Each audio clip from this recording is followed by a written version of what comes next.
Manchester United think they know their dream striker, but the price tag attached to him might be about to kill the dreamstone dead. At the same time, there's a midfield story breaking right now that could end up being the most important transfer United make all summer. And it doesn't even involve a bidding war. It involves a fight, a real one, on a training pitch in Madrid. And as if that wasn't enough, a third name has just landed on United's doorstep completely out of nowhere. A player who grew up wanting to play for this club, who's just handed in a transfer request at his current one. This is everything you need to know. This is the Reds' view.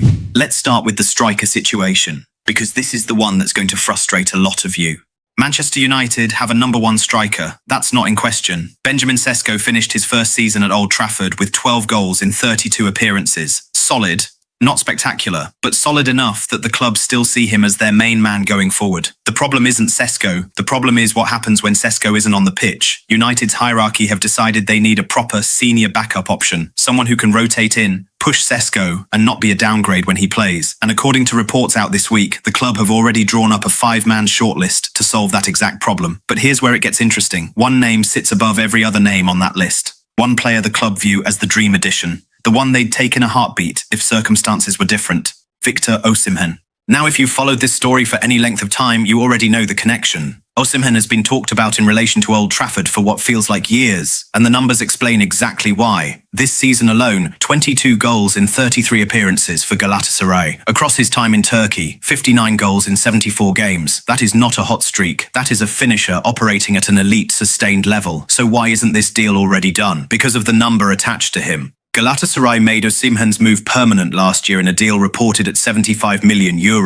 and that fee is now the anchor weighing the whole situation down. Galatasaray didn't pay that kind of money to sell him on a discount 12 months later. Any club coming in for him this summer is going to be asked to match or get close to what they themselves paid. That is the hurdle. Not interest, not ambition, money. And this is where I want to give you the analysis, because this story matters more than just United want a striker. Manchester United are trying to rebuild responsibly. Under the current model, reckless spending on a backup striker, even a brilliant one, is exactly the kind of decision that got this club into trouble in the first place. Osimhen, at his valuation, isn't really being recruited as a rotation option. He'd be recruited as a statement, and statements cost more than squads can usually justify.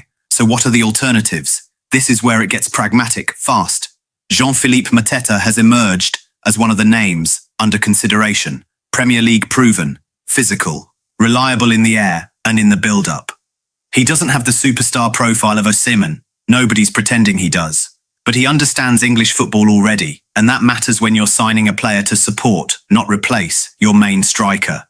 Then there's Dusan Vlahović. His situation at Juventus remains unresolved, and United are reportedly watching that closely. Size, physicality, a different kind of attacking threat to Sesko. If his Juventus future stays uncertain into the summer, he becomes an opportunity United could move on. But that's not the whole story on the striker search either, because alongside the senior options, United are also looking at the other end of the market completely. Bournemouth's Eli Junior Kroupi has been mentioned as a long-term investment, a player who isn't necessarily there to start next season, but to be developed into the club's future. And then there's the name that's actually turned heads the most, Robert Lewandowski. The Polish veteran, expected to leave Barcelona as a free agent, has reportedly been floated as a short-term, low-cost option. Not for his legs at this stage of his career, for his experience. The idea being that a player of his stature in and around a young striker like Sesko could accelerate his development just by being there, in training, in the dressing room, on match days. Now here's the detail most fans have missed in all of this. This isn't United panicking and throwing names at a wall. This is a deliberate strategy of balancing profiles. A ready-made Premier League operator, a power forward with upside, a long-term project, and a veteran mentor. 4 very different solutions to the same question. What happens when Sesko needs a rest? So where does Osimhen actually stand right now? Still the dream. Still the name the club would choose first if cost wasn't a factor. But if cost wasn't a factor is doing a lot of work in that sentence. Until something changes on the financial side, United look more likely to land on one of the cheaper alternatives than to find €75 million for a backup striker. That's the front of the attack sorted, or at least being worked through. But the bigger story today isn't up front. It's in midfield, because while the striker search rumbles on quietly in the background, something has just happened in Madrid that could completely change Manchester United's summer. Let's set the scene. United have a clear, obvious gap in central midfield. Casemiro has already departed. Manuel Ugarte is expected to follow him out the door. That's 2 senior midfield bodies gone, and right now, not fully replaced.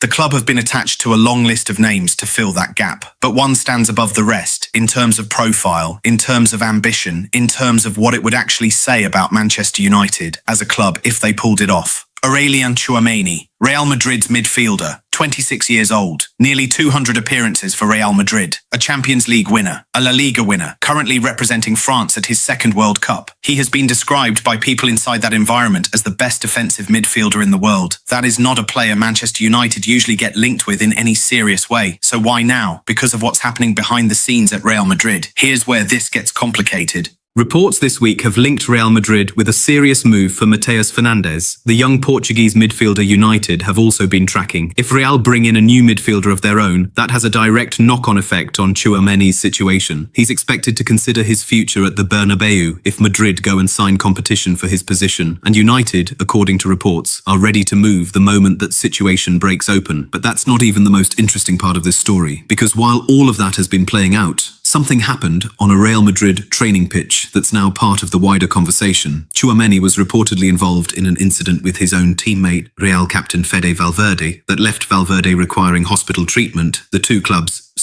players were said to have held a crisis meeting afterwards to clear the air. Now, here's the detail that changes how you should read this whole situation. Some reports framed United's interest as a reaction to that incident, as if the club suddenly swooped in because cracks appeared at Real Madrid. But according to ESPN's Rodra, Tchouameni's representatives actually met with Manchester United before that training ground incident ever happened, which tells you something important. This isn't United chasing a story. This isn't United reacting to drama. The interest and the contact were already there. The training ground situation is a separate strand entirely. It just happens to be unfolding at the same time, and it may end up accelerating a decision that was already being considered. Now let's talk about why this actually matters for Manchester United, beyond the name recognition. If United are choosing between Fernandes and Tchouameni, and right now, that genuinely looks like the fork in the road, the case for Tchouameni is straightforward. Fernandes is 21, talented, exciting, but his Premier League career so far has been with West Ham and Southampton, two clubs that were relegated. Moving to a club competing in the Champions League is a significant jump for a player still working out who he is. Tchouameni is the finished article. He's already won the biggest trophies in the game. He's already operating at the level United are trying to get back to. Signing him isn't an investment in potential. It's an investment in immediate quality. But, and this is where I want to be balanced about it, that caliber of player does not come cheap, and it does not come easy. Real Madrid do not sell their best defensive midfielder lightly, even amid internal disruption. United would be competing not just on valuation, but on convincing a Champions League winner that Manchester United, currently rebuilding, is the right next step in his career. That's the gamble. Massive upside. Genuine risk that it simply doesn't get done. Which brings us to the third story. And this one might be the most realistic of the lot. Because while United dream about Tchouameni and weigh up cheaper strikers, a completely different midfield opportunity has just landed in their lap. Lucas Bergvall. That's opportunity number 1 and 2, both missed. Bergval's now had a Premier League proven 2 years at Spurs. And now, with this transfer request, opportunity number 3, maybe number 4 if you count the interest building elsewhere, has just opened up. So why does this one feel different? Because of one detail that gives United a genuine, distinct advantage over every other club chasing him. Raise his eyebrow. Lucas Bergvall is a boyhood Manchester United supporter, publicly on record, his own admission. That matters. In a market where United are competing with clubs who can outspend them, having a player who has actually wanted to play for this club since childhood is the kind of edge that can swing a contract negotiation when the numbers are close and beat. And speaking of numbers, this is where the Bergval story becomes genuinely sensible business, not just a feel-good narrative. That's opportunity number 1 and 2, both missed. Bergval's now had a Premier League proven 2 years at Spurs. And now, with this transfer request, opportunity number 3, maybe number 4, if you count the interest building elsewhere, has just opened up. So why does this one feel different? Because of one detail that gives United a genuine, distinct advantage over every other club chasing him. Lucas Bergvall is a boyhood Manchester United supporter, publicly on record, his own admission. That matters. In a market where United are competing with clubs who can outspend them, having a player who has actually wanted to play for this club since childhood is the kind of edge that can swing a contract negotiation when the numbers are close. And speaking of numbers, this is where the Bergval story becomes genuinely sensible business, not just a feel-good narrative. United have already completed a deal for goalkeeper Ederson, reported at £38 million.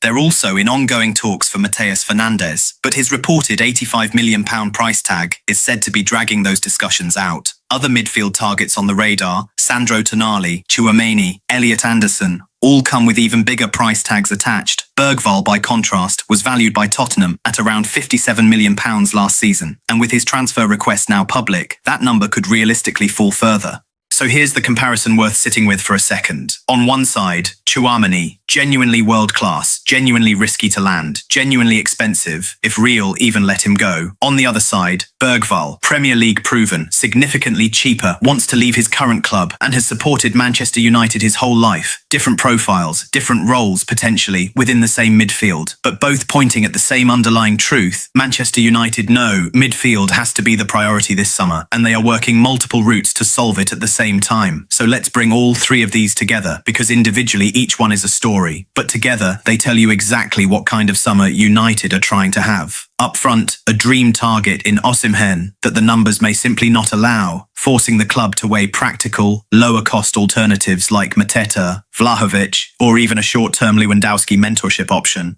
In midfield, a genuinely elite, high-risk, high-reward pursuit of Tchouameni, contact already made before any of the Real Madrid drama broke, running in parallel with a far more obtainable, boyhood fan, value-for-money opportunity in Bergval. This is a club trying to rebuild with its head, not just its heart. Dream targets where they're realistic. Smart value where the bigger names are out of reach. Now here's what I want from you. So what do you think? Should Manchester United push ahead with these deals? Which player would be your priority signing? And what happens next? Let me know in the comments below. If you enjoyed the video, don't forget to like, subscribe, and turn on notifications for more Manchester United updates here on Reds View.